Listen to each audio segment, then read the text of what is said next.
Hey guys, welcome back to Astro Shukla जय Mahakal channel पर आपका दिल से हार्दिक स्वागत है। आई होप गाइस आप सब काफ़ी अच्छे होंगे, अपना ख्याल रख रहे होंगे एंड आपको मकर राशि का राशिफल मिल चुका होगा। आप लोगों ने उसे देख भी लिया होगा, तो प्लीज़ उसको जाकर के शेयर भी करना, ठीक है, ताकि और लोगों तक भी पहुंच सके। हाँ, आई नो डिले हो गया है काफ़ी ज़्यादा, सॉरी टू से, बट बहुत सारे काम से इसलिए मैं बहुत ज़्यादा वेट करा दिया है मैंने आप लोगों को। बट अभी आप लोगों को ये राशिफल इस वीकली पूरे हो जाएंगे आपके। सो गाइस, आप लोग ना जल्द से जल्द जाकर के वीडियो को अपना सपोर्ट दें and like subscribe share comment करना बिल्कुल मत भूलिएगा, ठीक है। एंड गाइस, मैं आप लोगों को आप लोगों का कुंभ राशि का राशिफल के बारे में बात करने जा रही हूँ कि देखो, कुंभ राशि वालों के लिए अगर हम बात करें कि उनके लिए ये साल कैसा जाने वाला है 2026। तो देखो गाइस, आपके ना बात करती हूँ मैं आप लोगों के राशिफल की। तो देखो, अगर मैं आपके इस नॉर्मल टाइप से अगर थोड़ी सी बात करूँ 1 मिनट के लिए, तो देखो, मुख्य रूप से अगर हम वैदिक ज्योतिष के अकॉर्डिंग बात करें तो कुंभ राशि के जो जातक हैं उनके लिए ना मतलब ये समझ लो 2026 वर्ष आपको मध्यम से अच्छा, मतलब मध्यम भी है, अच्छा भी है, मिला जुला है आपके लिए ये। और कैरियर, व्यापार, प्रेम जीवन सबके लिए कैसा आने वाला है प्रॉपर तरीके से, उसके लिए अगर हम बात करें आपके पारिवारिक जीवन की, सबसे पहले तो देखो कुंभ राशि वालों, 2026 आपके लिए कहता है कि कुंभ राशि वालों का जो पारिवारिक जीवन वर्ष 2026 में कुछ कमजोर रह सकता है, क्योंकि इस पूरे वर्ष आपके दूसरे भाव में शनि देव उपस्थित रहेंगे। ऐसे में ये आपके परिवार में रिश्तों को बिगाड़ने का काम भी कर सकते हैं, और बेहतर होगा कि परिवार जन से जिद से बचें और एक दूसरे का ख्याल रखें, क्योंकि आपके दूसरे भाव में शनिदेव की मौजूदगी इस बात की तरफ संकेत करती है कि अगर आप पूरे मन से एक दूसरे को ख्याल रखेंगे तो पारिवारिक जीवन में कोई समस्या नहीं आएगी। इसके विपरीत दिखावा जैसा ना करने या बात का बतंगड़ बनाने की स्थिति में जो भी अ, पारिवारिक जीवन समस्याओं से भर सकता है, तो ये चीज़ों को थोड़ा सा संभल के करें। एंड ग्रस्त जीवन की बात करें तो कुंभ राशि वाले 2026 आपके लिए कहता है कि वर्ष 2026 में आपका ग्रस्त जीवन काफ़ी हद तक बेहतर रहेगा। एंड सामान्य शब्दों में ये वर्ष ग्रस्त जीवन के लिए पारिवारिक जीवन की अपेक्षा ज़्यादा अनुकूल रहेगा, लेकिन यहाँ पर आपको आपके एक दूसरे का ख्याल रखना होगा, क्योंकि शनि देव की तीसरी दृष्टि चौथे भाव पर होगी जो पूरे वर्ष रहेगी। तो ऐसे में आपको थोड़ी सावधानी बरतनी होगी, क्योंकि यह अवधि आपके लिए थोड़ी नाजुक रह सकती है। वहीं चतुर्थ भाव के स्वामी शुक्र की स्थिति वर्ष 2026 में ज़्यादातर समय आपके लिए अच्छी रहेगी, और ऐसे में यह ग्रस्त जीवन में कोई समस्या नहीं आने देगी। तो लेकिन छोटी मोटी समस्याएं तो देखो बनी रह सकती हैं। संभव है कि बृहस्पति देव का सहयोग मिलने से आपकी बौद्धिक क्षमता मजबूत होगी, और साथ ही आप ग्रस्त जीवन की समस्याओं को भी सुलझाने में सक्षम होंगे ना। तो कुल मिलाकर आपके पारिवारिक जीवन और ग्रस्त जीवन दोनों में समस्याएं रह सकती हैं, लेकिन ग्रस्त जीवन की समस्याओं को आप आसानी से सुलझाने में सक्षम होंगे, है ना, कुंभ राशि वालों। और अगर मैं बात करूँ आपके स्वास्थ्य की, तो देखो कुंभ राशि वालों, अम, ये जो वर्ष है ना थोड़ा कमजोर रह सकता है, बिकॉज आपके लगन या राशि का जो स्वामी ग्रह है वो शनि देव है ना। और दूसरे शनि देव जो है दूसरे भाव में विराजमान होंगे, तो आपके राशि स्वामी होने के बावजूद चंद्र कुंडली के अनुसार शनि ग्रह की ये 7.5 की स्थिति मानी जाती है कि ऐसे में ये जीवन के विभिन्न क्षेत्रों के साथ साथ स्वास्थ्य भी कमजोर कर सकता है।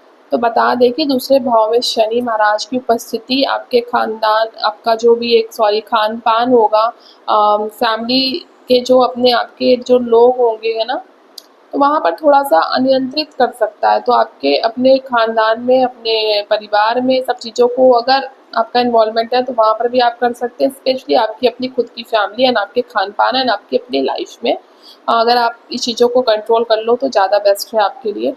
सरल शब्दों में अगर मैं आपको चीज़ें बिल्कुल क्लियर बोलूँ तो मेरा कहने का मतलब है कि आप जितना ज़्यादा हो सके तला भुना या सूखी वस्तुओं का सेवन करो तो ज़्यादा बेस्ट है,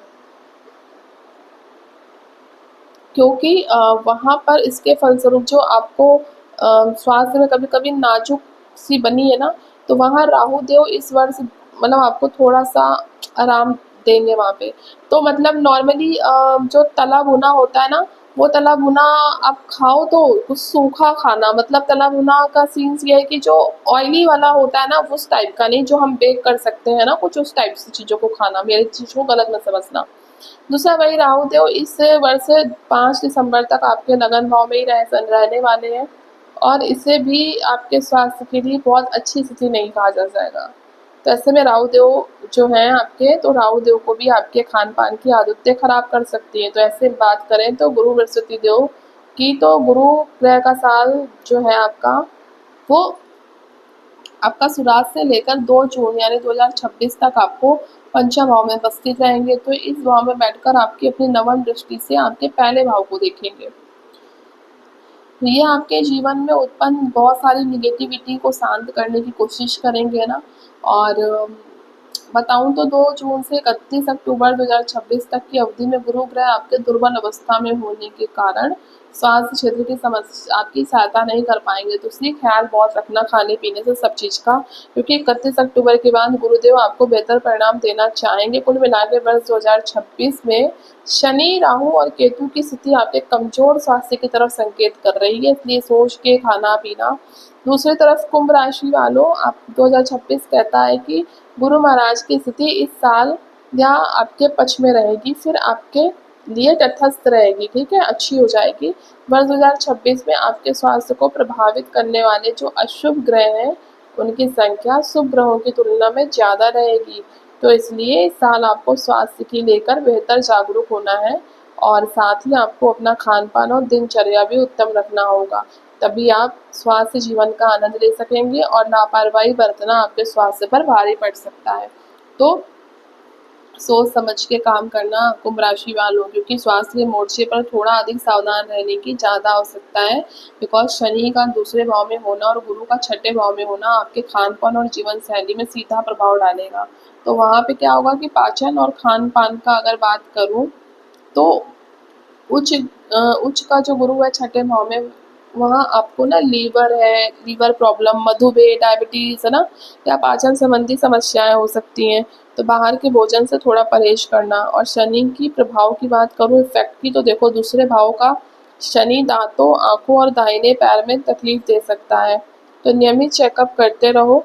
और मई के बाद आप जब राहु 12वें भाव में आएगा ना, तो अनिद्रा होगी, तो वहाँ पर क्या होगा, इंसोमिना हो सकता है, यानी कि पैरों में दर्द की समस्याएं हो सकती हैं आपको। तो यहाँ पर थोड़ा सा ध्यान रखो, क्योंकि मानसिक स्वास्थ्य में राहु का लगन में गोचर यानी मई तक आपको थोड़ा भ्रमित भी करेगा, इल्यूजन्स में डालेगा, चिड़चिड़ापन भी बनाएगा। आप अक्सर निर्णय ना ले पाने की स्थिति में रहेंगे, और मेडिटेशन और एकांत में समय बिताना आपके लिए बहुत ज़्यादा आवश्यक होगा।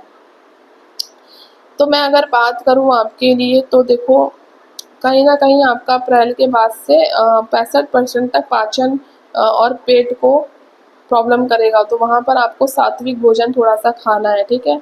और जुलाई सितंबर में बोलो तो 80% तक थकान और सुस्ती लगेगी आपको।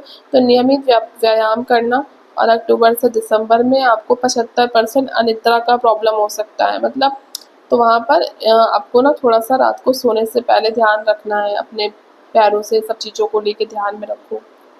तो आपके लिए अप्रैल जून तक 65% है आपके लिए ऊर्जा का, और जुलाई से सितंबर तक 80% जाएगा, और अक्टूबर से दिसंबर तक 75% जाएगा। तो बहुत बुरा नहीं है, अच्छा है आपका, पर जो है वो थोड़ा बहुत ख्याल रखने की ज़रूरत है। जैसे मैंने बता दिया आपको, कब पाचन और पेट का, कब थकान और सुस्ती, और कब अनिद्रा का शिकार हो सकते हो, ठीक है। उसे कंट्रोल कर लो आप लोग। और अगर मैं बात करूँ आपकी जॉब की, तो देखो जो भी नौकरी पेशा वाले लोग हैं, अगर आप कोई स्मार्ट वर्क कर रहे हैं यानी ऑनलाइन काम कुछ कर रहे हो, तो आपके लिए वो बेनिफिट्स है। और शत्रुओं पर आपको विजय मिलेगी। अगर आपका कहीं पे वर्किंग एरिया पे कोई शत्रु थे, तो आप छठे भाव में गुरु की उपस्थिति आपके ऑफिस की राजनीति, जो भी ऑफिस पॉलिटिक्स होती है, वो जड़ से खत्म कर देगी, ठीक है। तो आपके विरोधी आपको चाह करके भी कुछ बिगाड़ नहीं पाएंगे वहाँ पर। और अगर आप किसी भी सर्विस सेक्टर्स में हैं, या फिर आप कोई बैंक में हैं, अस्पताल, कानून सेवा क्षेत्र में है, तो यहाँ ये साल आपको ना प्रमोशन देने वाला है। और धैर्य रखो, शनि का दूसरे भाव में होना यह बताता है कि आपको अपनी मेहनत का फल मिलेगा, ठीक है। फल मिलेगा, लेकिन थोड़ी देर से मिलेगा, लेकिन वह स्थायी होगा। देर से मिली हुई चीज़ अक्सर लंबा चलती है, तो इसलिए ध्यान रखना। बात करूँ बिजनेस की, तो जो लोग भी व्यापारी हैं, उनके लिए वर्ष पूर्वार्ध यानी मई तक थोड़ा चुनौतीपूर्ण होगा। केतु के 7वें भाव में होने से साझेदारी यानी पार्टनर्स के साथ अनबन रहेगी आपकी। और जो विदेश में व्यापार कर रहे हैं उनके लिए बोलूँ तो मई के बाद राहु का 12वें भाव में जाना यानी विदेशी संपर्कों में आयात का और निर्यात के व्यवसाय में अचानक बड़ा लाभ दे देगा आपको। ठीक है, बात करूँ अगर मैं आपके प्रेम प्रसंग की तो देखो कुंभ राशि वालों, प्रेम के मामले में 2026 कुंभ राशि वालों के लिए एक ठहराव का वर्ष होगा। सिंगल्स हैं तो उनके लिए मई तक राहु केतु का प्रभाव आपके व्यक्तिगत विवाह पर है, जिससे किसी गलत व्यक्ति के प्रति आकर्षण हो सकते हैं। कोई भी वादा करने से पहले गहराई से जांच लीजिएगा। वैवाहिक जीवन की बात करूं तो केतु के 7वें भाव में होने से जीवन साथी के साथ वैचारिक मतभेद या अलगाव की भावना आ सकती है। आपको ऐसा महसूस हो सकता है कि आपका पार्टनर आपको समझ नहीं रहा है। अक्टूबर के बाद जब गुरु की सिंह राशि में आएंगे तब संबंधों में फिर से अच्छा सा गर्माहट आ जाएगी। तो मैं सुझाव आपको यही दूंगी कि अपने पार्टनर की छोटी छोटी बातों को नज़रअंदाज करना सीख जाओ, चीज़ें अच्छी चलेंगी आपकी। ठीक है, और एक मिनट, अगर मैं बात करूँ आपके धन की तो देखो कुंभ राशि वालों, आप ना वित्तीय पर आप जो भी धन का है आपका जातकों, तो आपके लिए आर्थिक जीवन 2026 मिला जुला रहेगा। बता दें कि आपके लाभ भाव के स्वामी गुरु ग्रह इस साल जो है ज़्यादातर समय आपके पक्ष में रहेंगे, क्योंकि साल की शुरुआत से लेकर 2 जून तक गुरु ग्रह आपके पंचम भाव में बैठकर आपको लाभ भाव में देखेंगे। तो ऐसे में आपको अच्छा लाभ करवाना चाहेंगे। सरल शब्दों में अगर बोलूँ तो आपको व्यापार और नौकरी सही तरीके से आगे बढ़ेगा और आपको काफ़ी अच्छा लाभ मिल सकता है और कोई भी बड़ी समस्या भी नहीं आएगी। लेकिन दूसरे भाव में उपस्थित शनि जो आपको धन की बचत करने में समस्याएं दे सकते हैं, वो कुछ ना कुछ खर्चा करवाए रहेंगे, आपका जमा हुआ धन भी निकलवाएंगे। तो वहाँ पर बृहस्पति देव 2 जून से 31 अक्टूबर की अवधि में आपको सहयोग करेंगे। हालांकि छठे भाव में जो गुरुदेव है वो गोचर का शुभ नहीं माना जाता, लेकिन इनकी नवम दृष्टि आपके धन भाव पर होगी जो बेकार के खर्चों को वो रोकने का काम करेगी, है ना। तो हालांकि फिर भी आपकी आय में वृद्धि के प्रयास करते रहना आप। इसके पश्चात 31 अक्टूबर 2026 के बाद गुरुदेव आपके लाभ भाव को दोबारा देखेंगे और इसके फलस्वरूप आपको पर्याप्त मात्रा में लाभ दिलाना चाहेंगे। तो कुल मिलाकर लाभ की दृष्टि से साल 2026 अनुकूल और बचत के नजरिए से कमजोर रह सकता है। तो ऐसे में यह वर्ष आर्थिक जीवन के लिए मिला जुला कहा जा सकता है। जितना मिलेगा धन उससे ज़्यादा वो खर्च भी करवा रहे हैं, तो हर तरीके से चीज़ों को देख के करना। और कुंभ राशि वालों 2026 कहता है कि यदि आपने अपना बचत करना पसंद करते हैं और अगर आपने बचत कर लिया, बेकार के खर्चों से बच लिए, तो आपको कोई परेशानी नहीं आएगी और पैसा बहुत ज़्यादा इकट्ठा कर लोगे। बस पैसा बर्बाद मत करना, उसकी सलाह दी जा रही है। और साल कोई नया निवेश भी मत करना। ठीक है, बात करूँ अगर मैं उपाय की आपकी, तो गले में चांदी धारण कर लो और माथे पर नियमित रूप से दूध का तिलक लगाना। साधु संत और गुरुजनों की सेवा करो। ठीक है, इतना कर लो, सब कुछ अच्छा हो जाएगा आपका कुंभ राशि वालों। और वीडियो को पूरा देखना, ठीक, लाइक सब्सक्राइब शेयर कमेंट करना बिल्कुल मत भूलना। और जल्दी से जिनके पास भी जा रहा है गाइस, आप लोग वीडियो को देख लेते हो तो प्लीज़ सब्सक्राइब कर दो। सब्सक्राइब करने में आपका क्या जा रहा है, ठीक है, तो सब्सक्राइब कर लिया करो। वॉच तो करते हो, सब्सक्राइब भी कर लो, उसको कुछ नहीं जाना है आपका और अच्छी अपडेट्स मिलते रहेंगे। तो प्लीज़ सब्सक्राइब करो। Thank you so much.